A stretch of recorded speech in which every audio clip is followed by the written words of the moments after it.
الحمد لله رب العالمين صلى الله وسلم وبارك على نبينا محمد وعلى آله وصحبه أجمعين. So the last sitting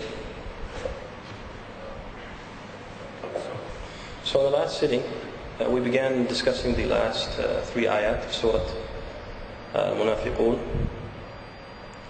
and we mentioned the reason for the revelation of Surah Al-Munafiqun, and we mentioned that it was an incident that occurred when the Prophet and his companions went out for the battle of Bani al-Mustaliq, and that the Rats, or the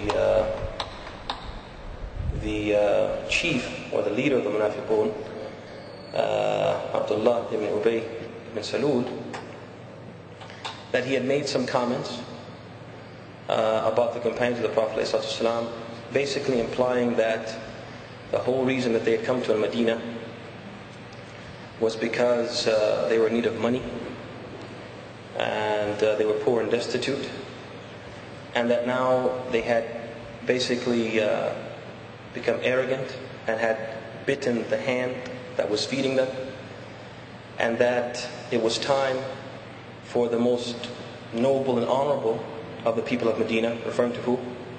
The Munafiqun, who were wealthy and they had large tribes and offspring, that it was time for them to kick out al-adhal, those who were base, mean and low, referring to the Prophet ﷺ and his companions. And when this statement of Abdullah ibn Ubay was brought to the attention of the Prophet ﷺ, he summoned Abdullah ibn Ubay, and he did what? He denied it, and he swore by Allah. He said, Wallahi ma qultu min dhalika shay'an, I didn't say anything like that. And then Allah revealed what? Surah Al-Munafiqun, exposing the lies of Abdullah ibn Ubay ibn Salul and the other Munafiqun, and mentioning that he in fact had said this. And then Allah concluded those ayat referring to the Munafiqun with this statement. He said, وَلِلَّهِ الْعِزَّةُ وَلِرَسُولِهِ وَلِلْمُؤْمِنِينَ وَلَكِنَّ الْمُنَافِقِينَ لَا يَعْلَمُونَ. And for Allah belongs what? Al-Izzah, the honor, the dignity, and His Messenger, and the believers. But the Munafiqun, they did not what? They did not understand, they did not know. Then Allah turned the address after exposing the Munafiqun and concluding the ayah by basically telling us that the Munafiqun have no what? They have no izzah. He turned the discussion to who? To the believers. And he said, يَا أَيُّهَا الَّذِينَ آمَنُوا لَا تُلْهِكُمْ أَمْوَالُكُمْ وَلَا أَوْلَادُكُمْ عَنْ ذِكْرِ اللَّهِ وَمَنْ يَفْعَلْ ذَلِكَ فَأُولَٰئِكَ هُمُ الْخَاسِرُونَ. And we began our discussion last week by talking about the meaning of Ya Ayyuha and Alladhina Amanu and Iman. And Iman. What's the meaning of Al-Iman? So we continue our discussion from there, beginning with the statement of Allah subhanahu wa ta'ala, which He said, La tulhikum amwalukum wa la uladukum an dhikrillah. Let not your wealth nor your children distract you. Notice that Allah subhanahu wa ta'ala, first of all, He cautions, warns, and prohibits the believers from resembling who? From resembling who? Al-Munafiqun, who were the people who allowed the worldly pleasures of the life of this world, wealth, offspring, property, to fool them into thinking that this was what? What's important, this is what matters. And thinking that this is the source of what? Honor and dignity. Which is why they said what they said. That the honorable ones are going to kick out what? Al-Adillah, or Al-Adhal. They're going to kick out the humiliated ones. Considering themselves honorable, why?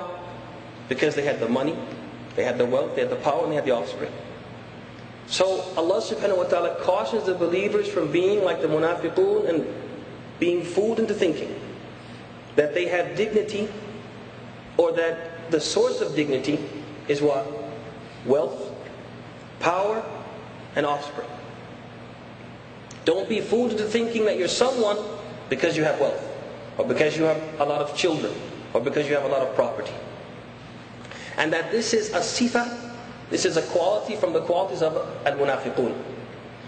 And then he began the ayah by saying what? Ya ayyuhal ladhina amanu, to allude to the fact that the true source of dignity is what? Is faith and doing the deeds of the faithful. And that's why I said in the preceding ayah, وَلِلَّهِ الْإِزَّةِ وَلِرَسُولِهِ وَلِلْمُؤْمِنِينَ.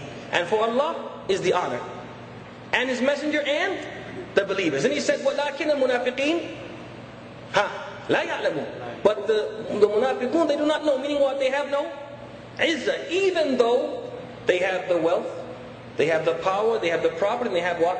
The offspring. So Allah turned to the believers and warned them and cautioned them from having what?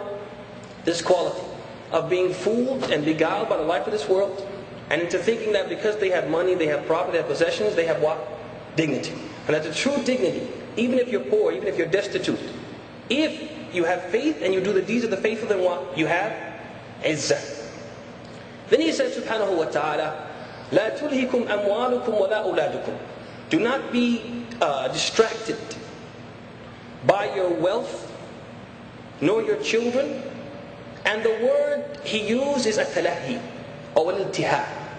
And al-iltiha, in the language of the Arabs, it means, so he used the word subhanahu wa ta'ala at-talahi, or al-iltiha, which means al-inshiral عن أمر مهم بأمر هو أقل منه أهمية. It's when a person allows himself to be distracted from something extremely important by something which is less important. Got it? Yes. He allows himself to be distracted from doing something important by something which is less important. And he mentioned two things: wealth and offspring. And the reason is because people, mankind, are intrinsically attracted to what? Wealth and children. And they're often preoccupied by them and frequently beguiled by them. Most of the people we know who don't practice because of what? Money. They're so busy with what? Money. Or so busy with their worldly what? Affairs. So Allah subhanahu wa ta'ala mentioned these two matters because people are intrinsically attracted to them, often preoccupied by them, and frequently beguiled by them. And this is not something that He mentioned only in Surah Al-Munafiqun, but throughout the Quran, Allah subhanahu wa ta'ala warned people against the evil effects of wealth and children. For example, He said, وَاعْلَمُوا أَنَّمَا أَمْوَالُكُمْ وَأَوْلَادُكُمْ فِتْنَةٌ وَأَنَّ اللَّهَ عِنْدَهُ أَجْرٌ عَظِيمٌ. And know that your wealth and children are what? A trial for you. They are a trial for you. They are a test. And know that with Allah is a great reward. وَقَالَ تَعَالَى وَاعْلَمُوا أَنَّمَا الْحَيَاةُ الدُّنْيَا لَعِبٌ وَلَهُ وَزِينَةٌ وَتَكَاثُرٌ بَيْنَكُمْ وَتَفَاخُرٌ بَيْنَكُمْ وَتَكَاثُرٌ في الْأَمْوَالِ وَالْأَوْلَادِ. فقال سبحانه وتعالى in this ayah, He said, no, that the life of this world is play and amusement and pomp and mutual boasting amongst yourselves and rivalry competing with each other in the matters of wealth and children. طيب إخوان, should we understand from this that Allah subhanahu wa ta'ala only wants us to be aware and to be cautious that we are not distracted by wealth and children? فقط. That's it. Should we understand from this? Because He said, لا تلهكم أموالكم ولا أولادكم. Do not be distracted by your wealth and children. So should we understand by this that it's okay if we allow ourselves to be distracted by other things? Should we understand that? No. Because Allah subhanahu wa ta'ala in other places in the Quran has cautioned against other things which can be what? equally, if not more,